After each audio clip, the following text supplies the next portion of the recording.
Washington's decision to brand a leading rebel group in Syria as a terrorist organization sparks a chorus of outrage among others who enjoy America's overwhelming support.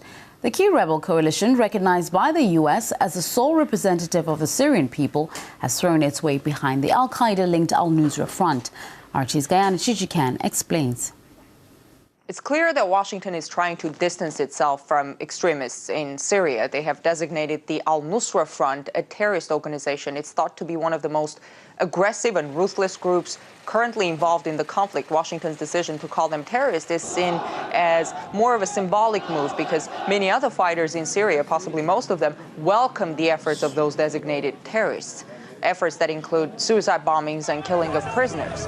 In fact, the leader of the very Syrian opposition coalition, which the U.S. has just formally recognized and is supportive of, came out and asked the U.S. to reconsider their decision on al-Nusra because they've been so helpful in the fight against Assad. But the decision to formally recognize the Syrian opposition coalition will pave the way for more support for these rebels. And they're asking for weapons, for a lot of weapons, including heavy artillery. And the latest from Damascus is that this Wednesday, an explosion targeted the Syrian Interior Ministry. We don't know whether it was the Al Nusra Front or another rebel organization behind it. We do know that it was a massive explosion, three explosions, rather. There have been many blasts like that in the past, mostly suicide bombings. Washington is accusing Damascus of using weapons banned for use in populated areas in its fight against the rebels. This adds to further allegations that Scud missiles have been fired and warnings that chemical arms will be the next step. Jacob Hornberger, founder and president of the Future of Freedom Foundation, says the U.S. is deliberately demonizing the Syrian government.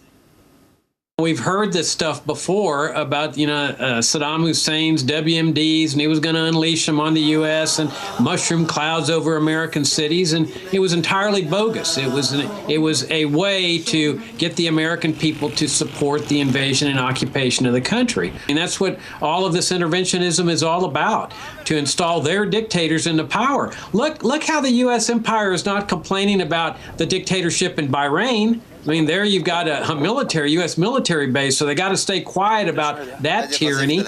And you see what went on in Egypt. You see in Saudi Arabia. I mean, the U.S. has long supported dictatorship. Saddam Hussein was one of the ones they supported. And so this is about regime change in the hopes of installing a pro-U.S. regime.